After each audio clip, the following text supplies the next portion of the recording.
รถเต็ดมีแต่รถบรรทุกของเบิดเลยผุ่นยาวเหยียดไปเลยบ้านอารมณ์ไหมมันหนาวไม่ได้เปิดแอร์กันเลยทีนะไม่ได้เปิดแอร์ก็ราคาคือกันบอกโอ้เปิดบ่เปิดก็แล้วแต่เจ้าเนาะ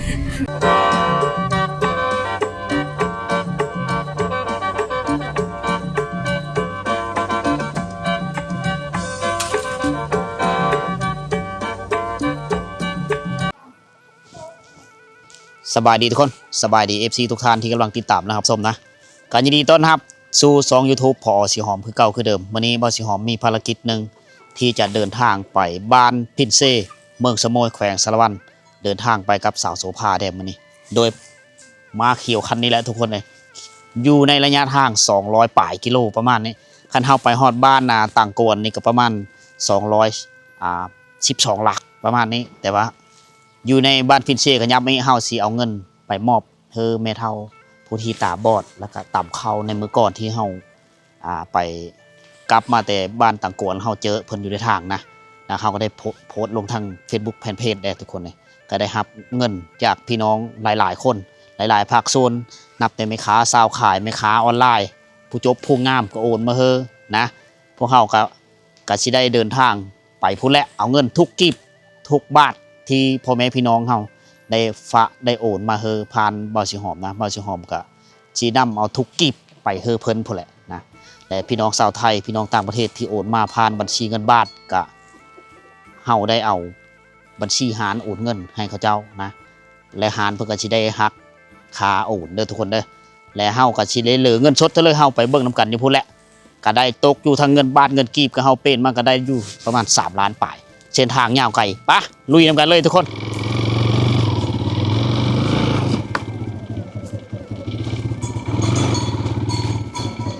ในการเดินทางไปเมืองสมุยแต่ละเธอนี้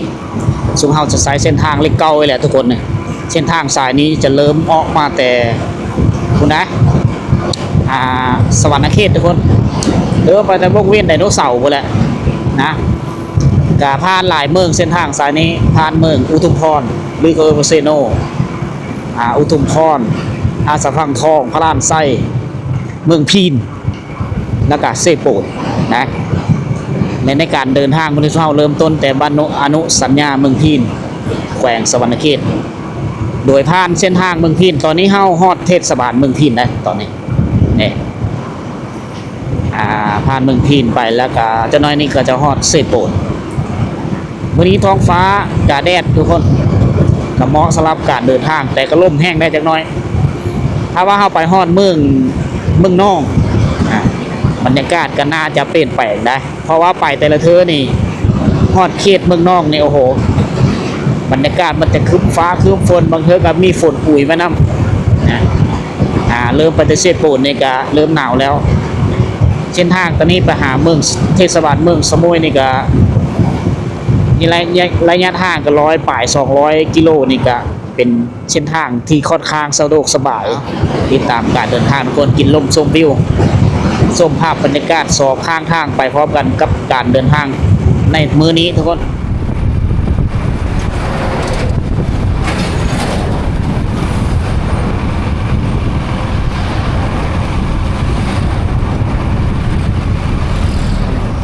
เส้นทางเลเก่านี่ตอนนี้เฮาเดินทางมาฮอดขอบเขตเมืองเซโปนแขวงสวรรณเขตแล้วนะก็เป็นเมืองที่2ละที่เฮาเดินทางมื้อนี้ผ่านเมืองพีนมาแล้วก็เซโปนจุดทางเลเก่ากับเปเพหลายทุกคนนะกำลังปรับปรุงโปรแปลงนี่บางบอนก็สร้างเป็นคอนกรีตอันนี้คือจุดด้านเก็บเงินเก็บค่าธรรมเนียมทางนะเพราะว่าในการเฮ็ดทางนี้ปรับปรุงใหม่นี่ก็จะมีการเก็บค่าธรรมเนียมเหยียบทางประมาณนี้นะไปบนทางเขายังยาวไกลทุกคนเดินทางไปเรื่อยๆโอเคอันนี้คือเทศบาลเมืองเซโปนแขวงสวรรณเขตนะติดไปกระทางเลยเก่าแล้วพี่น้องเลยห่างจากเฮิร์นคอยมากินิกา45 กิโล เพราะว่าแต่เทศบาลเมืองเซโปนไปฮอดเมืองพีนนี่ก็30จากเมืองพีนหาเฮิรนเขาเองก็15กิโล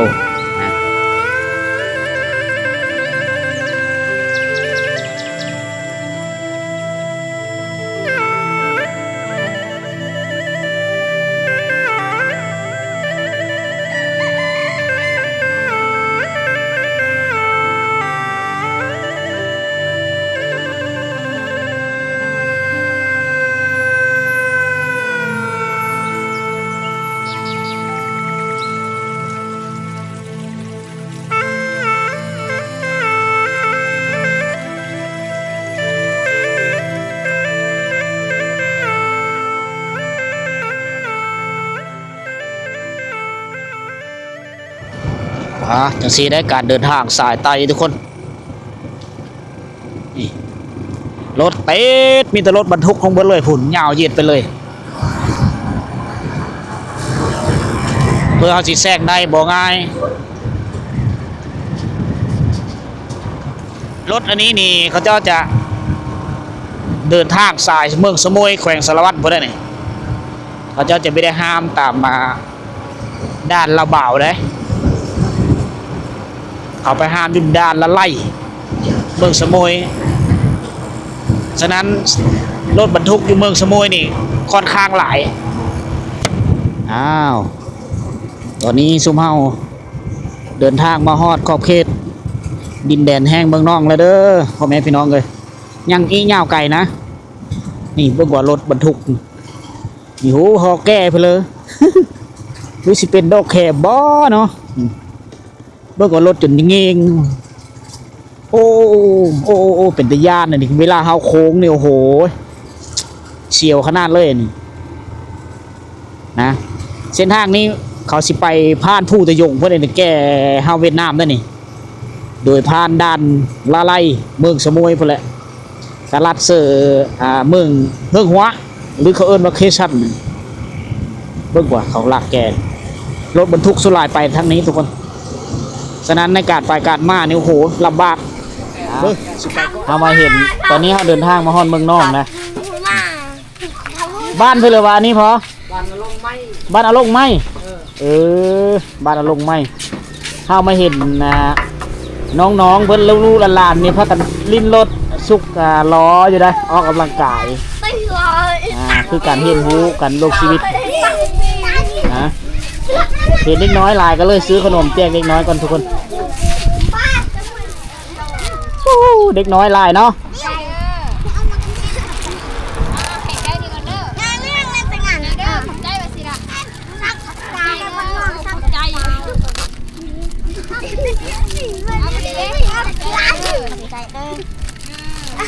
บ้านอารมณ์ไหมอันแรกเบิร์นนึมเอิร์ดยาไนเนาะอันแรกเบิร์นนึมเอิร์ดยาไน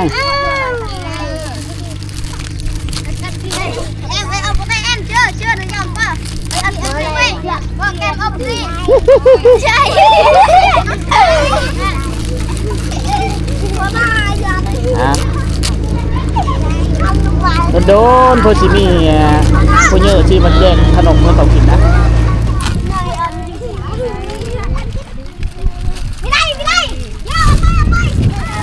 ผู้ชายบาทนี้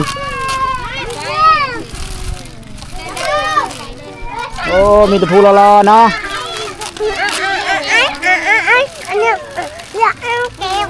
ในระหว่างทางการเดินทางไปเมืองสมุยแวะแจกขนมเพื่อเด็กน้อยก่อนลูกหลานเฮาก็ดีเจอนะเพื่อเขาจะได้กินขนมพอแห้งทุกคนยัง3 คนคู่กันอยู่เนาะเหลืออีก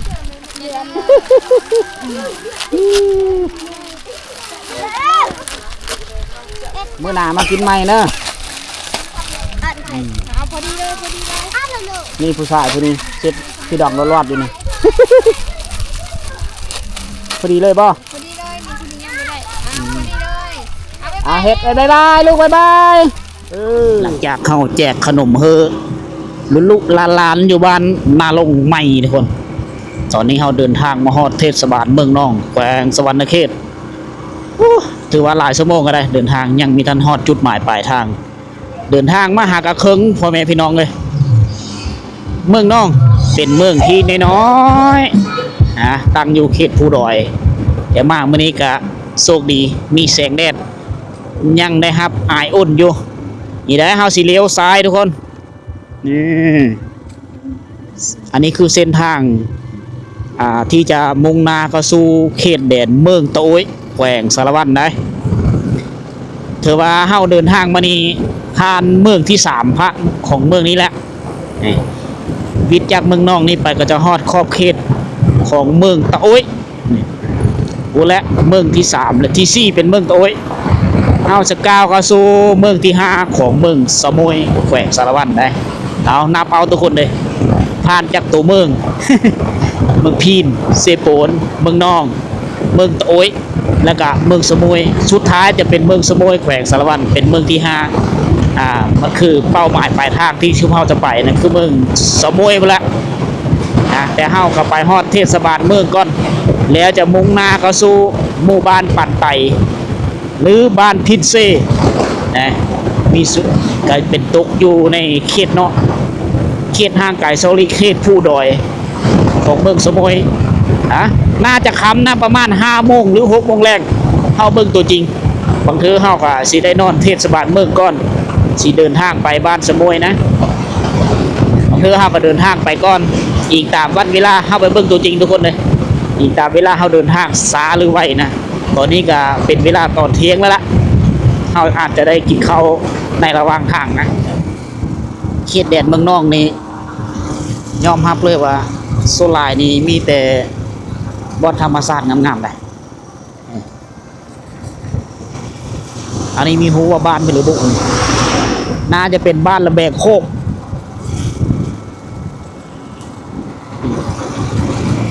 เป็นบ้านที่มีวิวงามเลยอ๋อตัวนี้บ้านระแบกน้ำบ้านระแบกน้ำอยู่นี่มีเซ่สายหนึ่งมีโฮยสายหนึ่งอยู่นี่เขาเรียกว่าโคเซ่ตะอึดนะเป็นคำศัพท์ส่วนเผ่า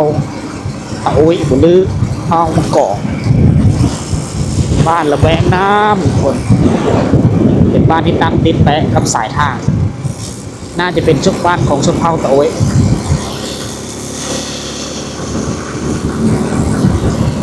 เดี๋ยวนี้วิถีชีวิตแบบเดิมๆเลยเถอะเป็นบ้านของชนเผ่าที่ว่าตั้งอยู่เขตห่างไกลโซลิเขตผู้ดอยการลงชีวิตอาศัยกันหางป่าเฮ็ดให้ทุกคนปลูกมันต้นเดี๋ยวนี้ตอนนี้ซุมเฮาเดินทางมาฮอดขอบเขตเคยจะฮอดเมืองตะโอยเลยนะอันนี้เขาเอิ้นว่าบ้านตะยงเป็นบ้านหนึ่งที่เป็นของชนเผ่าตะโอยเป็นบ้านที่มีกระปางระเบิดหลายที่สุดในแต่ยุคสมัยสงครามและก็เป็นบ้านที่มีผู้สูงนะในอนาคตเขาเจ้ากำลังสิตัดทางใหม่นี่คือทางเลี้ยวซ้ายนี่จะขึ้นนี่แหละต่อหน้าไปเป็นบ้านที่มีวิวต่อหน้าไปนี่เขาสิเฮ็ดตัดผู้ตัดสายทางนี่ใต้สันผู้ไปเลยเดี๋ยวเริ่มขึ้นแล้วผู้ในอนาคตนะเขาจะได้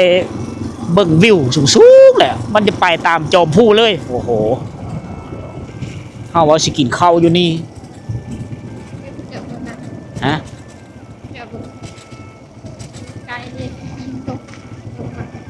โมมีเนาะขี้ดินตกฮะนี่จะลองกินมันนี่ก็ได้ดูวิวเลยเขาสิกินข้าวอยู่นี่แหละทุกคนนะหิวข้าวแห้งแล้วสิไปต่อกับพอดีกระเทินเอาสิไปจ้าโดยก่อนพูดแหละเอาสิไปกินข้าวอยู่กกตีนเป็ดหิวข้าวบ่หิวข้าวแล้วการเดินทางทุกคนสบายเลยมีง่ายแล้วก็มียะอาหารสาวสุภาเพิ่นจะมีปิ้งไก่แล้วก็ไข่อาหารค่อยจะมีซีนแห้งกับแจ่วแมงดาเบิดเจ้าถิ่นเจ้าฐานกินก่อนสิเหลือไข่นะเบิด แล้วเพิ่นกินไข่น้ำใจมึงด่าผมจังซี่ได้การเดินทางค่อยเคยเฮ็ดนะแต่ละเธอเด้อเจ้าทินเจ้าทานนางน้อยธรณีกินข้าวน้ำลูกน้ำหลานเด้อเดินทางไปเมืองสมุยได้เดินทางตลอดปลอดภัยไป2 คนมื้อนี้เวลาตอนนี้ 13:30ทุกคนนะ ปลาคือว่าจะไปหิวเขา เราเดินทางออกมาตั้งแต่9 โมง 10 โมงมันเนี่ย 9 โมง 9 โมง 10 โมง10 โมง เอาเพราะเราจะกินข้าวก่อนทุกคนมาเด้อทุกคนเด้อกินข้าวนำกันเด้อ ไม่ได้กินข้าวนำกัน ก่อนจะเดินทางไปเมืองสมุยแต่เธอต้องได้กินข้าวระหว่างทาง จุดนี้คือจุดชมวิวบอนที่ชุมเฮาจะเดินทางมาแต่เธอพักผ่อนกินข้าวกินน้ำอยู่นี่พักผ่อนรถอยู่นี่อันนี้คือแม่น้ำเซยละน้องทุกคนไหลมาแต่พุ่นแหละแขวงสารวัตรพุ่นแหละปุ๊ยาวเย็ดไปไหลตกเซอแม่น้ำเพลบุแม่น้ำเซโปนหรือตกเซอเซบังเฮงขอการมีท่านละหูละเอ็ดไปเลยกินข้าวก่อนชีมึงเจียวมึงด่าก่อน เจียวมึงด่า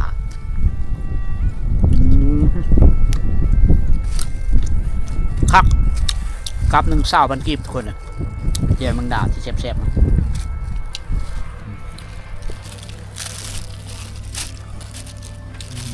นี่คือชิ้นแห้งอันนี้นะมันมีอยู่3เตาะ50,000 กีบเกือบ100 บาทได้สำนี้ได้ชิ้นควายภาษาบรูเอิญกับไซเตรียภาษาเวียดว่าทิเต้าแซ่บๆคนหิวเยอะกันแล้ว ปลาอะไรตัวนั้น บอกเขาท่าคันนี้ลงไปวิทย์2 คันเลยมันไหลหลังกันขึ้นมายูฮันมันจะจุดดบเซาะการไปการมาเนี่ยยูฮันต้องเซอร์โลขึ้นไปนะหลังจากกินข้าวกินน้ำแล้วเดินทางต่อพี่น้องเอ้ยโอ้เส้นทางกะมีแต่เส้นทางโคตรโค้งโง่เงี้เห็นตะขี้คุยไหมนะเขาเจ้าบุกเบิกทางใหม่บางดินสไลด์ลงเป็นตะยานเนาะจักแหละมึงเธอเขาก็ตัดไปเทิงงั้นบอกหรือแน่เลิศคันเขาบตัดก็เขาน่าจะเฮ็ดระบบกันเจินโค้งนี่โค้งดบเซาะโค้งที่อันตรายที่สุดแหละโค้งนี่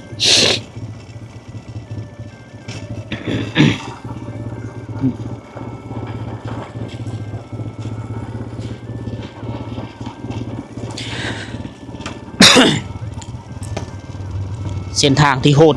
ที่สุดของแขวงสวรรณเขต สัมภูเก้าลัก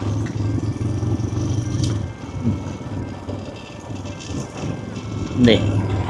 รถใหญ่รถบรรทุกมาเจอกันแล้วเขาลิกันอยู่นี่เบื้องก่อขี้หินเจินทุกคน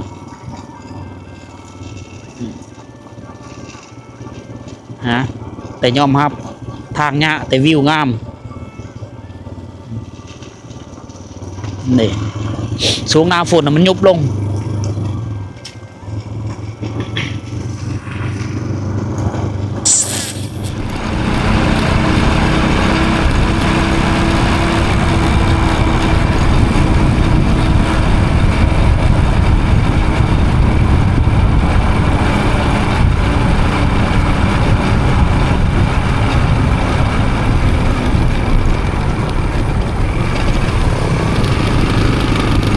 ตอนนี้เราเดินทางมาฮอดปลายเขตแดนของเมืองเต๋าไว้แล้วทุกคนเลยเส้นทางนี้นับตะคาเขตแดนเมืองน้องมาเซอร์เมืองเต๋าไว้นี่เส้นทางอย่างแถวนี้ส่วนหลายมันเท่มันผุมันพังนะส่วนหลายขี้ฝุ่นแน่โบกับรถบรรทุกแน่ในการไปนี่ก็จะใช้เวลาสาทุกคนเลยนี่ทางมันจะคุมันจะผุจะพังแบบนี้ได้นี่เอาจะขี่ไว้ไม่ได้แล่นรถสูงสุดได้แต่ประมาณ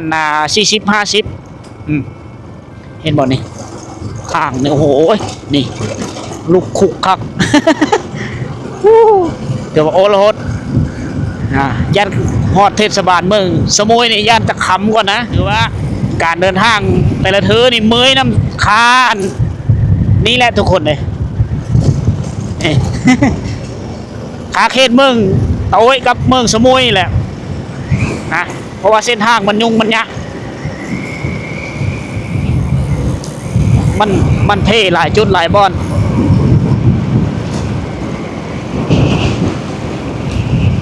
ตอนนี้เฮากำลังสิฮอดบ้านตุงแตงแล้วก็บ้านอดอนก็ถือว่าเป็นบ้านสุดท้ายของเมืองโต้ยเลยแล้วก็ก้าวเข้าสู่เขตแดนเมืองสมุยละ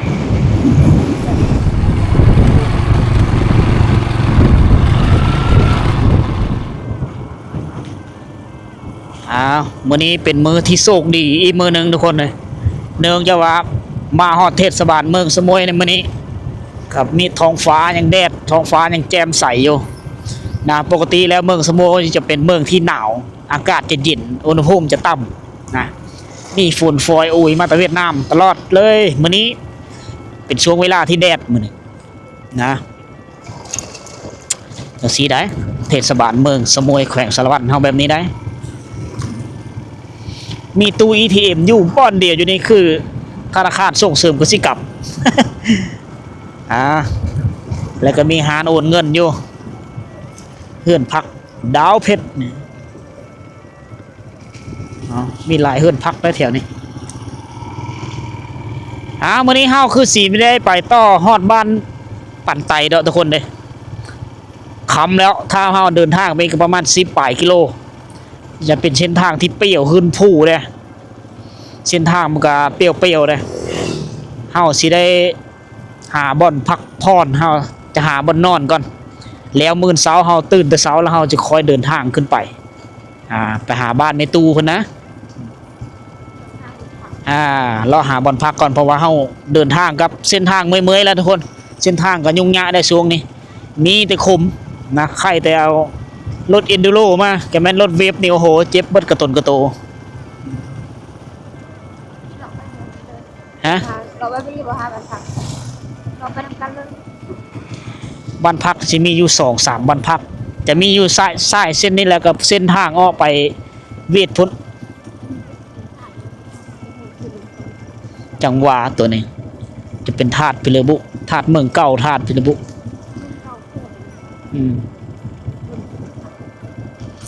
นี่นะเทศบาลเมืองสมุยเป็นเมืองน้อยๆนะเฮือนพักมิโน่เฮือนพักมิโน่2มีท่าละสำเร็จคักไปเลยนะห้องสะอาดมี Wi-Fi พร้อม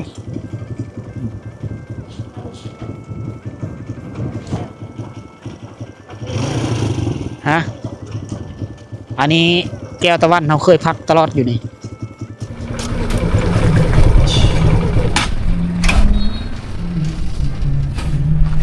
จะ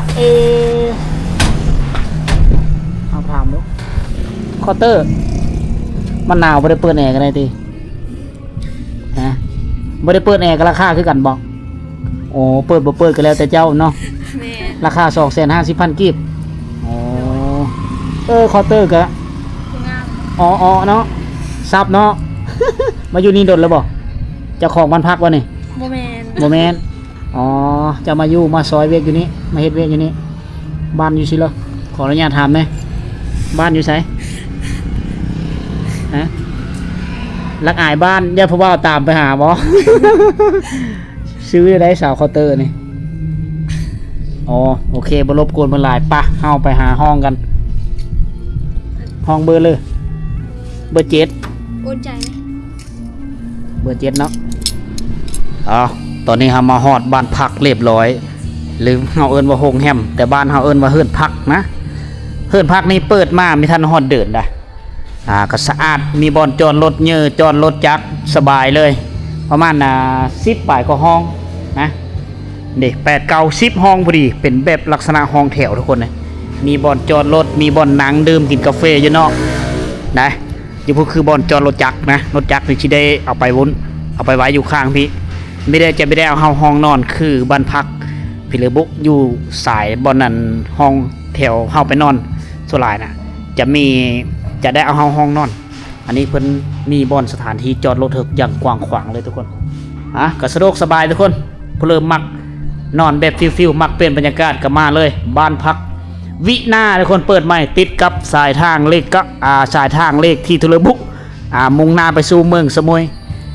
ออกไปเสิร์ชแดนละไล่ทุกคนนะติดแปะอีแหละ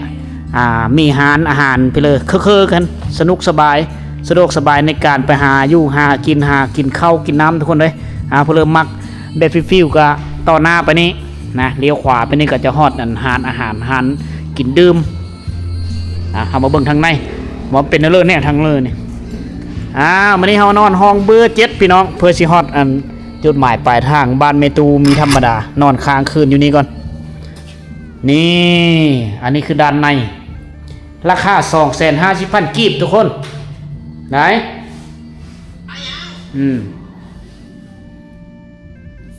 สะอาดคักเนาะ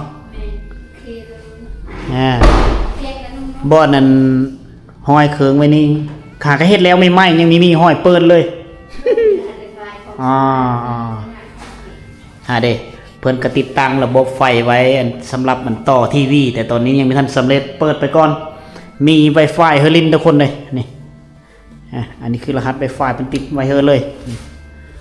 ระบบฟืนไฟคักแน่บานประตูงามๆทุกคนโอ้โหมื้อนี้เฮามาเปิดบ้านพักใหม่ ตัวนี้น่าจะเป็นไฟห้องน้ำตึ้งนี่อาบน้ำอุ่นเรียบร้อยเด้อทุกคนเด้อนี่มีน้ำอุ่นเนื้ออาบนี่ห้องน้ำสะอาดงามตานี่ราคา 250,000บ่มีห้องพัดลมมีแต่ห้องแอร์โอเคทุกคนเลย